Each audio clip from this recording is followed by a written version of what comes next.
जिस दिन मेरी पत्नी ने मुझे फ़ोन पर बताया कि हमारा बच्चा 3 दिन बाद ही इस दुनिया में आने वाला है, तभी से मैं खुशी से पागल हुआ जा रहा था। दिल चाह रहा था कि अभी उड़कर जल्दी से अपने गांव अपनी पत्नी के पास पहुंच जाऊं। मैं और मेरी पत्नी संगीता अपने आने वाले बच्चे के बारे में नाम भी सोचकर रख चुके थे। हमें एक बेटी की इच्छा थी। हमने अपनी बेटी का नाम रुचि सोच रखा था। बड़ी मुश्किल से भगवान ने हमारी प्रार्थना सुनी थी और शादी के पूरे 5 साल बाद पहली बार हमें औलाद की खुशी दी थी। अब मुझे सुबह का इंतज़ार था कि जल्दी से सुबह हो जाए और मैं अपने मालिक से छुट्टी लेकर अपने गांव चला जाऊं। वो सारी रात मैंने ऐसे ही गुजार दी थी। सुबह मैं अपने मालिक के सामने खड़ा था और उनसे छुट्टी के लिए रिक्वेस्ट कर रहा था। मैं बोला, साहब जी, बस 1 हफ्ते ही की तो बात है। मेरी पत्नी की डिलीवरी इसी हफ्ते में हो जाएगी। मैं चाहता हूँ कि इस मुश्किल समय में मैं अपनी पत्नी के साथ रहूँ। मेरा मालिक गहरी सोच में डूबा हुआ था। कहने लगा, आलोक, तुम्हारे जाने से मेरा बड़ा नुकसान हो जाएगा। बताओ मैं तुम्हें कैसे जाने दूँ। मैं बहुत हैरान हुआ और बोला, मालिक, कैसा नुकसान? मैं तो एक मामूली सा ड्राइवर हूँ। मेरी बात सुनकर मेरे मालिक कहने लगे कि मेरे पास एक बहुत बड़ा राज है। अगर वो राज तुम्हें मालूम हो जाए तो तुम्हें विश्वास हो जाएगा कि तुम मेरे लिए कितने ख़ास हो। मालिक कहने लगे, अच्छा ठीक है, तुम अपनी पत्नी की डिलीवरी से फ्री हो जाओ। जब तुम वापस आओगे तो मैं तुम्हें एक बहुत ज़रूरी बात बताऊंगा। आज से पहले मालिक ने कभी मेरे साथ इस तरह से बातचीत नहीं की थी। मेरी उत्सुकता बहुत ज़्यादा बढ़ चुकी थी। मैं बोला, मालिक, इस तरह तो मैं पूरा हफ्ता बेचैन ही रहूँगा। आप मुझे जाने से पहले ही सारी बातें बता दें। मालिक बोले, आलोक, पहले मैं कुछ बातों के बारे में श्योर हो जाऊं, फिर सब कुछ तुम्हारे सामने ले आऊँगा। तुम तुम मुझसे वादा करो कि बहुत जल्दी लौट आओगे। मैंने अपने मालिक से वादा कर लिया। मेरे मालिक ने मेरे हाथ पर मेरी सैलरी भी रख दी थी। बच्चे पैदा कराने वाली दाई ने हमें पहले ही आसार बता दिए थे कि तुम्हारे यहाँ बेटी ही पैदा होगी। इसलिए मैंने जाकर अपनी बेटी के लिए एक पिंक कलर की फ़्रॉक और कुछ खिलौने भी खरीद लिए थे। मैं शाम की बस में बैठा और सुबह तक अपने गांव पहुंच चुका था। मेरी पत्नी संगीता मुझे देखकर बहुत खुश हुई थी। कहने लगी, मैं आपका बहुत ही बेसब्री से इंतज़ार कर रही थी। मैं उसकी बात पर मुस्कुरा दिया और उसे गले से लगा लिया। मैंने कहा, अब मैं आ गया हूँ, सब ठीक हो जाएगा। मेरे माता पिता भी बच्चे के बारे में सोच सोच कर बहुत खुश हो रहे थे। मैंने हमारी बच्ची की शॉपिंग अपनी पत्नी को दिखाई तो उसकी आंखों में भी खुशी के आंसू आ गए। कहने लगी, आलोक, हमारी बेटी बहुत ही खुशकिस्मत होगी जो उसे आप जैसा बाप मिला है। मेरी छुट्टी का तीसरा दिन था जब मेरी पत्नी की हालत ख़राब हो गई। हम उसे हॉस्पिटल लेकर गए, जहां मेरी पत्नी ने एक बहुत ही प्यारी सी बच्ची को जन्म दिया। और ये दिन मेरी ज़िंदगी का सबसे खूबसूरत दिन था। सब बहुत खुश थे। 2 दिन तक मैं अपनी बेटी में ऐसा खोया रहा कि मुझे आसपास का भी कुछ होश नहीं था। फिर मेरे दिमाग में अचानक से मालिक की बातें घूमने लगीं। मैंने सोचा कि जिस मकसद के लिए आया था वो तो पूरा हो ही गया, क्यों ना अब मैं वापस चला जाऊं। हो सकता है मालिक ने मेरे साथ कोई ख़ास बात करनी हो। संगीता मुझसे नाराज़ हो रही थी कि आप इतनी जल्दी वापस क्यों जा रहे हैं, मगर मैंने उसे किसी न किसी तरह समझाया कि मैं एक ज़रूरी काम से जा रहा हूँ, बहुत ही जल्दी वापस आ जाऊँगा। तब वो मान गई थी। मैं अपने मालिक के घर पहुँचा तो मुझे वहाँ कुछ अजीब सा माहौल महसूस हुआ। मेरा दिल घबरा गया था। मैंने सोचा, शायद मैं अपनी बेटी को छोड़कर आया हूँ, इसलिए मेरा दिल उदास हो रहा है। मैं घर के अंदर दाखिल हुआ तो चौकीदार कहने लगा, आलोक, घर के मालिक की मौत हो गई है। मैंने आंखें फाड़कर चौकीदार की तरफ देखा था, क्योंकि मुझे उसकी बातों पर विश्वास नहीं हुआ था। मैं बोला, तुम कैसी बहकी बहकी बातें कर रहे हो? मेरी बात सुनकर चौकीदार बोला, मैं सच कह रहा हूँ। कितने अच्छे इंसान थे ना हमारे मालिक, अपने नौकरों का कितना ख्याल रखा करते थे। सच कहूँ तो उनका चेहरा आंखों के सामने से हटता ही नहीं है। मैं बोला, ये सब अचानक कैसे हुआ? चौकीदार कहने लगा, तुम्हारे जाने के 3 दिन बाद ही वो इस दुनिया से चले गए थे। उस दिन वो बहुत ज़्यादा परेशान थे और सारा दिन यहाँ से वहाँ टहलते रहे। फिर मेरे पास आए थे और कहने लगे, आलोक की कोई खबर आई कि नहीं? मैंने नाम में सिर हिला दिया तो वो कहने लगे, अच्छा, मैं उसे फ़ोन करके पूछता हूँ कि वो कहाँ रह गया, कब तक लौट कर आएगा। फिर मालिक ने अपनी जेब से मोबाइल निकाला और तुम्हें फ़ोन करने लगे, मगर तुमने फ़ोन ही नहीं उठाया। मैं चौकीदार की बात सुनकर हैरान रह गया। अचानक ही मालिक की ज़िंदगी में मेरी इतनी ज़्यादा अहमियत कैसे हो गई थी? वो मेरे यहाँ से जाने पर बेचैन हो गए थे। मैं अपने दिमाग पर जोर डालने लगा तो मुझे याद आया कि सच में मेरे नंबर पर मालिक की कई कॉल्स आई हुई थीं, मगर मैं बेटी की खुशी में सब कुछ भूल गया था। मैंने सोचा था कि बाद में कॉल कर लूँगा, लेकिन बेटी की खुशी में सब दिमाग से निकल गया। मैंने चौकीदार से कहा, बाबा तुम्हें पता है कि मालिक मुझसे क्या कहना चाहते थे? चौकीदार बाबा हंसकर बोला, तुम्हें तो पता है हम नौकर लोग कहाँ बड़े लोगों की बातों में दखलंदाजी करते हैं। मालिक की मौत के बाद मुझे ख्याल आया कि काश मैं उनसे पहले ही पूछ लेता कि वो मुझसे क्या कहना चाहते हैं। हम अभी गेट पर ही खड़े थे, ये बातें कर रहे थे कि एक नौकरानी वहीं आ गई और कहने लगी, आलोक तुम्हें मालकिन अंदर बुला रही है। मैंने सर हिला दिया और उस नौकरानी के पीछे चल दिया। मालकिन ने मुझे देखते ही कहा, आलोक तुम अपने मालिक के अंतिम संस्कार पर भी नहीं आए?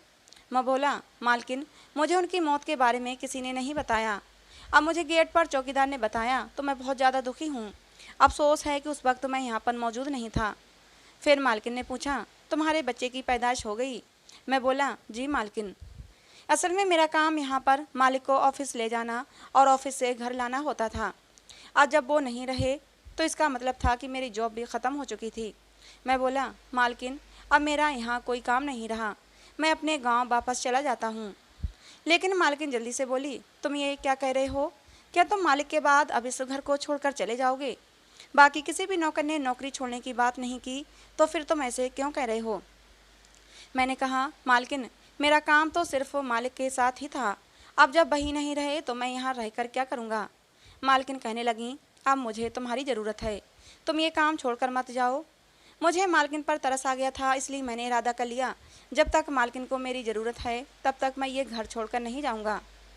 मैं अपने कमरे में आकर बैठ गया था। मुझे मालिक की मौत का बहुत दुख था, क्योंकि वो बहुत ही अच्छे इंसान थे। मैं उनके साथ पिछले 8 वर्षों से काम कर रहा था। उन्होंने कभी तनख्वाह के मामले में देरी नहीं की थी, हमेशा टाइम पर दे देते थे। हम नौकरों का बहुत ही ख्याल रखते थे। अब मुझे मालिक की वो बातें याद आ रही थीं जो उन्होंने अपने मरने से चंद दिन पहले कही थीं।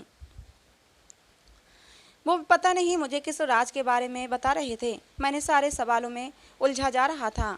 मैं अब इस बारे में किसी से पूछ भी नहीं सकता था। रात हुई तो नौकरानी मेरा खाना लेकर कमरे में आ गई। वो मुझे देखकर बोली, आलोक मालिक तुम्हें बहुत याद कर रहे थे। मैं उसकी बात सुनकर एकदम से चौंका। मैं बोला, तुम्हें कैसे पता कि मालिक ने मुझे बहुत याद किया था? वो बोली, मरने से एक दिन पहले वो मुझसे कह रहे थे कि पता नहीं आलोक कब तक वापस आएगा। मैं भी बोली कि मुझे भी इस बारे में कोई जानकारी नहीं है। मेरी बात सुनकर मालिक थोड़ी देर बाद बोले थे, अच्छा ये बताओ तुम्हारी नज़र में आलोक कैसा आदमी है? मैं बोली थी, वो बहुत अच्छा इंसान है। मैंने आज तक आलोक में कोई बुराई नहीं देखी, अपने काम से काम रखता है। मेरी बात सुनकर मालिक चुप हो गए थे। मैंने पूछा, तुम कुछ जानती हो कि मालिक मेरे बारे में इतनी पूछताछ क्यों कर रहे थे? तो उस नौकरानी ने नाम में सिर हिला दिया और खाना रखकर चली गई थी। मैं खाना खाकर बिस्तर पर लेट गया था और बहुत जल्दी गहरी नींद में भी डूब गया था। न जाने रात का कौन सा पहर था जब मालिक मेरे सपने में आए थे। कहने लगे, आलोक जल्दी से उठो और मेरे कमरे में जाओ, वहाँ एक चीज़ तुम्हारा इंतजार कर रही है। मैं हड़बड़ाकर उठ बैठा था। मेरा पूरा शरीर पसीने से भीग चुका था। मालिक का यूँ मेरे सपने में आना मुझे हैरान कर रहा था। मैंने जल्दी से पानी पिया और सोचने लगा कि मालिक ने मुझे अपने कमरे में जाने को क्यों बोला था। शायद उनके कमरे में कुछ ऐसा था जिससे मेरी सारी उलझन ख़त्म हो जाती, मगर मैं मजबूर था। मैं मालिक के कमरे में नहीं जा सकता था, क्योंकि वहाँ पर तो मालकिन होती, और मैं इस तरह आधी रात को एक विधवा औरत के कमरे में कैसे जा सकता था। मैं बड़ी देर तक इसी सपने के बारे में सोचता रहा। सुबह उठते ही सबसे पहले मैंने अपनी पत्नी संगीता से बात की। वो मेरी आवाज़ सुनकर फूट फूट कर रोने लगी। बोली, आप मुझे छोड़कर क्यों चले गए? हमारी बेटी रात भर रोती है, मुझे परेशान करती है, मुझसे अकेले नहीं संभाली जाती।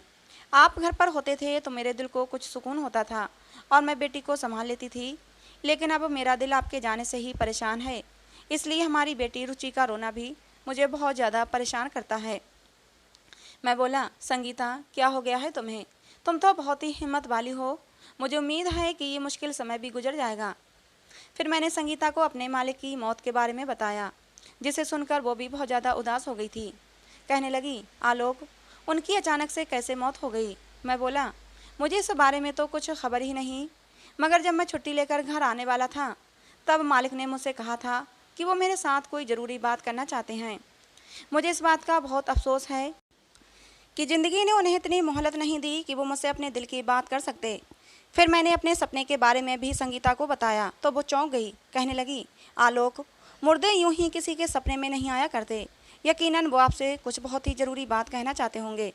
जब मालिक आपके सपने में आए थे तो आप फ़ौरन उसी समय अपनी मालकिन के कमरे में चले जाते।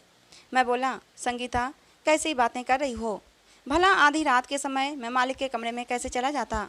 वो तो जवान विधवा औरत है, मेरा इस तरह उनके कमरे में जाना ठीक नहीं। संगीता बोली, आलोक आप अपने सपने के बारे में अपनी मालकिन को बता दें, शायद वो आपकी कुछ मदद कर सके।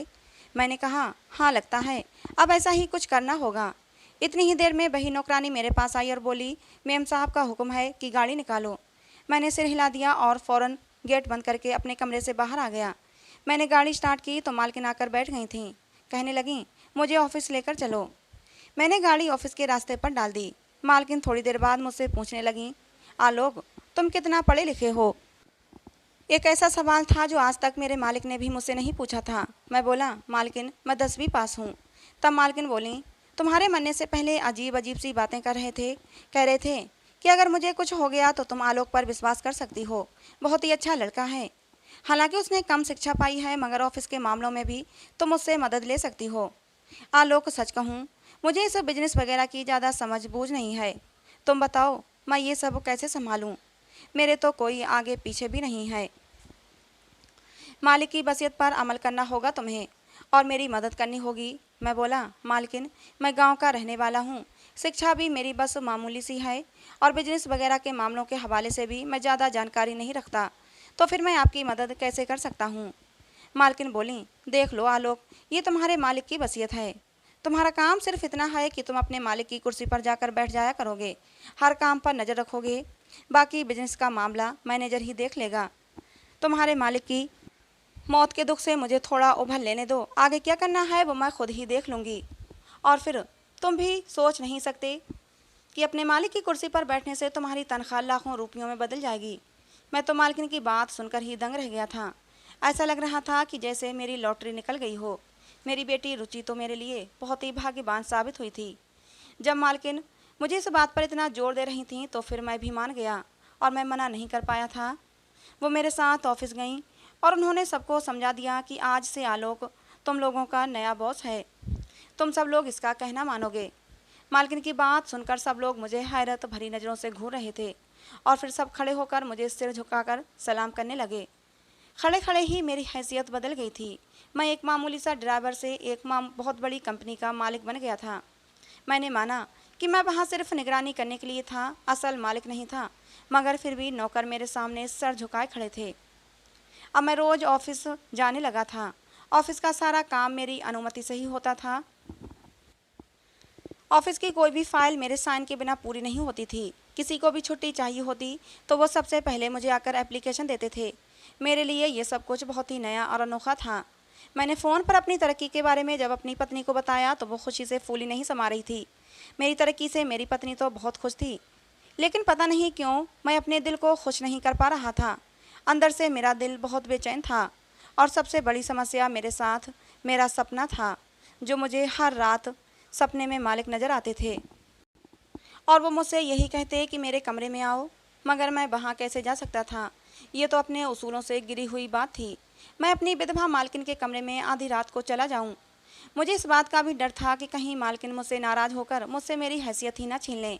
इस तरह तो मेरी लाखों की सैलरी मेरे हाथों से निकल जाती। इसलिए मैं हर रात अपने सपने को रद्द कर देता। मुझे मालकिन के ऑफिस को ज्वाइन किए हुए पूरा 1 महीना हो गया था और अब तो मेरी तनख्वाह भी मेरे हाथ में आ गई थी। मेरे तो पैर खुशी से ज़मीन पर ही नहीं पड़ रहे थे। कुछ पैसे मैंने खर्च के निकाल कर सारे पैसे गांव अपनी पत्नी के पास भेज दिए थे। ऑफिस में बैठा हुआ था कि मेरी मालकिन का फ़ोन आ गया। कहने लगी, जल्दी से घर आओ, मैंने तुम्हें एक चीज़ दिखानी है। मैं परेशान हो गया कि आखिर क्या बात है जो मालकिन ने मुझे इतनी इमरजेंसी में घर बुलाया है। मैं घर पहुंचा तो मालकिन बाहर हॉल में ही बैठी हुई थीं, वो रो रही थीं। उन्हें रोता देखकर मेरी घबराहट बढ़ चुकी थी। क्या हो गया, आप इस तरह क्यों रो रही हैं? मैंने पूछा। आज मैं अपने कमरे की सफाई कर रही थी, वहाँ से ये लेटर मिला है। ये तुम्हारे नाम मेरे पति ने लिखा था। मैंने उस लेटर को अपने हाथों से पकड़ लिया। वो कहने लगी, इसको पढ़कर देखो और मुझे भी बताओ मेरे पति तुमसे क्या कहना चाहते थे जो उन्होंने इस लेटर का सहारा लिया। मैंने जल्दी से लेटर के ऊपर से टेप उतार दी थी। मैंने वो लेटर पढ़ा तो दंग रह गया। उसमें मालिक ने लिखा था, आलोक मैं जानता हूँ कि तुम शादीशुदा आदमी हो, मगर फिर भी तुमसे एक विनती करना चाहता हूँ, क्योंकि तुम एक बहुत ही अच्छे इंसान हो। मैंने तुम्हारे बारे में सारी छानबीन कराई है। तुम्हारे बारे में सबने अच्छा ही बताया है, किसी ने कोई कमी नहीं निकाली। आलोक, मुझे डॉक्टर ने बता रखा है कि मुझे एक बहुत ही लाइलाज खतरनाक बीमारी है। मैं अब बच नहीं सकूंगा। बहुत जल्दी ही इस दुनिया से चला जाऊंगा। मेरे पीछे मेरी पत्नी इस दुनिया में अकेली रह जाएगी। उसके सर पर उसके माता पिता का भी साया नहीं है। ऐसे में मेरी तुमसे विनती है कि तुम मेरी पत्नी को कभी मत छोड़ना। तुम उससे शादी करके उसका सहारा बन जाना। मैं अपनी पत्नी को लेकर किसी और इंसान पर भरोसा नहीं कर सकता। लेटर छूटकर मेरे हाथों से गिर चुका था। मैं दंग रह गया था।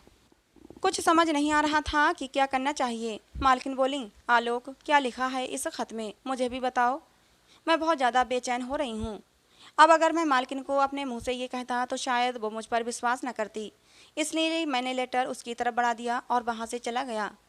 बाहर आकर मैं सोचने लगा था, शायद मालिक मुझसे यही कहना चाहते थे। शायद वो मेरे सपने में भी इसीलिए आया करते थे।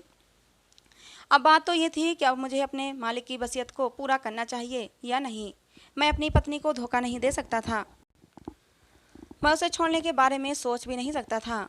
मैंने सोचा कि मैं देखता हूँ मालकिन इसके बारे में क्या कहती हैं। मुझे उनका जवाब सुनकर ही आगे कोई फैसला करना चाहिए। रात हुई तो नौकरानी मेरे पास आई और बोली, मालकिन ने तुम्हें बुलाया है। मैं कमरे से बाहर निकला तो मालकिन हॉल में ही बैठी हुई थी। कहने लगी, आलोक, तुमने अपने मालिक की वसीयत के बारे में क्या सोचा है। मैंने नजरें झुका लीं। मैं बोला, मैं आपके बारे में ऐसा कुछ सोच भी नहीं सकता। आलोक, मैं भी अपनी ज़िंदगी में किसी दूसरे इंसान को शामिल करने के बारे में सोच नहीं सकती, मगर अब मैं मजबूर हो चुकी हूँ। मैं मर जाऊँगी मगर अपने पति की वसीयत हर हाल में मानूंगी। मैं इस रिश्ते पर राजी हूँ। तो मुझे बताओ, क्या तुम इस बात पर सहमत हो या नहीं। मैं मालकिन की तरफ देखने लगा था। इसमें कोई शक नहीं था कि मेरी मालकिन बहुत ही सुंदर औरत थी। मैं बोला, मालकिन, सोच कर बताऊँगा। मैं इतना कहकर अपने कमरे में वापस आ गया था। मालिक का खत मुझे मिल चुका था। मुझे अब 100% विश्वास हो गया था कि अब मालिक मेरे सपने में नहीं आएंगे। लेकिन ये मेरी गलतफहमी साबित हुई थी। रात के पिछले पहर फिर से मालिक मेरे सपने में आए थे। कहने लगे, जल्दी से मेरे कमरे में जाओ। मैं नींद से चौंका तो सोचा कि अब तो मुझे खत मिल गया है। मालिक की आखिरी इच्छा क्या थी वो मुझे पता चल चुकी है। तो फिर अब मालिक मेरे सपने में क्यों आए, और अब मालकिन के कमरे में जाने की क्या ज़रूरत बनती है। लेकिन फिर भी मैं कुछ सोच कर उठा और अचानक मालिक के कमरे में बिना नॉक किए अंदर दाखिल हो गया था। लेकिन सामने का दृश्य देखकर तो मेरे कदमों के नीचे से ज़मीन ही निकल गई थी, क्योंकि वहाँ पर तो मालकिन की नज़र जब मुझ पर पड़ी तो वो थर थर काँपने लगी थी। वो जल्दी से उठकर खड़ी हो गई और भागती हुई मेरे पास आई। मेरा हाथ पकड़कर बोली, आलोक, मैं तुमसे बहुत मोहब्बत करती हूँ। तुम इस राज को राज रहने दो। हम दोनों शादी कर लेंगे। मैं सारी जायदाद तुम्हारे नाम कर दूंगी। हम ऐश भरी ज़िंदगी गुजारेंगे। बस वो तुमने आज यहाँ जो देखा है वो किसी को मत बताना। अपनी आंखें बंद कर लो। मैं बोला, मालकिन, ये सब क्या है। मुझे सब कुछ सच सच जानना है। मालकिन बहुत ज़्यादा डरी हुई थी। वो बोली, आलोक, मैं करोड़पति बाप की इकलौती बेटी थी। उन्होंने मेरी शादी अपने ऑफिस के एक नौकर से कर दी थी। ये सारा बिजनेस तुम्हारे मालिक का नहीं बल्कि मेरा है। मैं और पुनीत एक दूसरे के साथ खुश थे। पुनीत हर लिहाज से एक अच्छा पति साबित हुआ था, मगर फिर पुनीत ने तुम्हें अपना ड्राइवर रख लिया। मैंने तुम्हें देखा तो तुम्हें देखते ही तुम्हें पसंद करने लगी थी। मैंने बहुत साल खुद पर कंट्रोल किया कि किसी तरह मैं तुमसे दूरी बना लूं और तुम्हारी मोहब्बत को दिल में जगह ना दूं, मगर मैं और ज़्यादा तुमसे दूर नहीं रह सकती थी। इसलिए मैंने पुनीत को रास्ते से हटाने का फैसला किया था, मगर उसे न जाने कब इसके बारे में सब कुछ पता चल गया। यही सब कुछ वो तुमसे बात करना चाहता था। मैं तुम्हें खुद से दूर नहीं कर सकती थी, इसलिए मैंने तुम्हारे जाने के बाद पुनीत के खाने में ऐसी दवा मिला दी जिससे उसका शरीर बेजान हो गया। तुम ये तो जानते ही होगे कि पैसे से दुनिया में सब कुछ हो सकता है। मैंने पैसे देकर कुछ लोगों को अपने साथ मिला लिया था और पुनीत की मौत का झूठा ढोंग रचाया था। उस समय मैंने पुनीत को दवाइयों के असर में बेहोश रखा था। मैं पुनीत को जान से नहीं मार सकती थी, क्योंकि मुझे बाद में पता चला कि सारी जायदाद तो पुनीत के नाम पर है। या तो मेरे माता पिता ने ही मेरे साथ धोखा किया था और उन्होंने सारी दौलत जायदाद पुनीत के नाम पर कर दी थी, या पुनीत ने ही धोखे से सारी जायदाद अपने नाम पर कर ली थी। मैं कह नहीं सकती। पुनीत ने अपनी वसीयत में लिखा है कि उसके मरने के बाद ये सारी जायदाद अनाथ आश्रम को दे दी जाए। अब मैंने पुनीत को दवाइयों के असर से अपने कमरे में ही रखा हुआ है। मैं उस पर दबाव बनाती हूँ कि तुम तलाक के पेपरों पर मैं उस पर दबाव बनाती हूँ कि तुम तलाक के पेपरों पर साइन कर दो और सारी जायदाद वापस मेरे नाम कर दो, क्योंकि अगर ये काम जल्दी नहीं हुआ तो फिर कोर्ट से ये सारी जायदाद अनाथ आश्रम को चली जाएगी। मगर ये मानते ही नहीं। तुम बताओ, रात के समय मेरे कमरे में क्या लेने आए थे? मैं बोला, मालकिन, मैं जब से यहाँ वापस आया हूँ हर रात मालिक को सपने में देखता हूँ।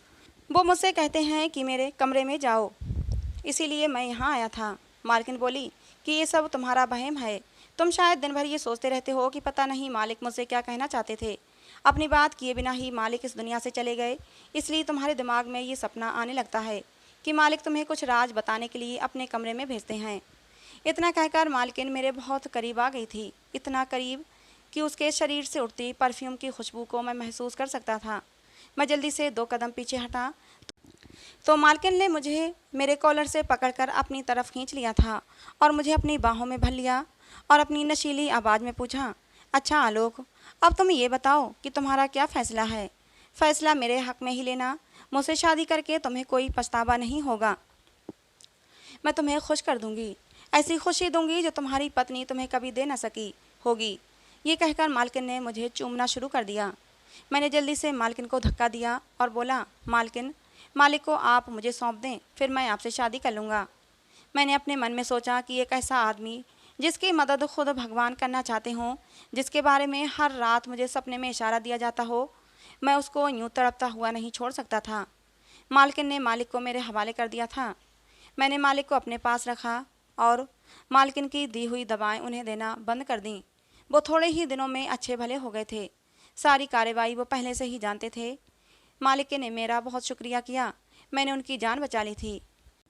मैं अपने गांव वापस जाने लगा तो मालिक ने मुझे इनाम के तौर पर 50 लाख रुपये दिए थे, जो मैंने लेने से मना कर दिए, मगर उन्होंने ज़बरदस्ती की तो मुझे लेना ही पड़ा। उन्होंने कहा कि ये मैं तुम्हें नहीं दे रहा, ये तुम्हारी बेटी के लिए हैं, उसके फ्यूचर के लिए हैं। तुम ये सारी रकम अपनी बेटी रुचि के लिए सेव करके रखना। मालिक ने सारी जायदाद वापस मालकिन के नाम कर दी थी और उसे तलाक देकर विदेश चले गए हैं। अब मालकिन अकेली रहती है। वो एक ऐसी औरत जो गैर मर्द की खातिर अपने पति के साथ धोखा कर सकती है, उसके साथ ऐसा ही करना चाहिए। मैं आज भी हैरान हूँ कि मालिक का ऐसा कौन सा काम था जो भगवान को पसंद आ गया और उनकी मदद की। फिर मैं सोचता हूँ, बेशक मारने वाले से बचाने वाला सिर्फ ईश्वर है। तो दोस्तों, आप लोगों को ये कहानी कैसी लगी कमेंट बॉक्स में ज़रूर बताना। पसंद आई हो तो प्लीज़ लाइक करना। ऐसे ही और कहानियों के लिए हमारे चैनल को सब्सक्राइब करना। कहानी को अंत तक सुनने के लिए आप लोगों का बहुत बहुत धन्यवाद। मिलते हैं दोस्तों अगली किसी नई कहानी में।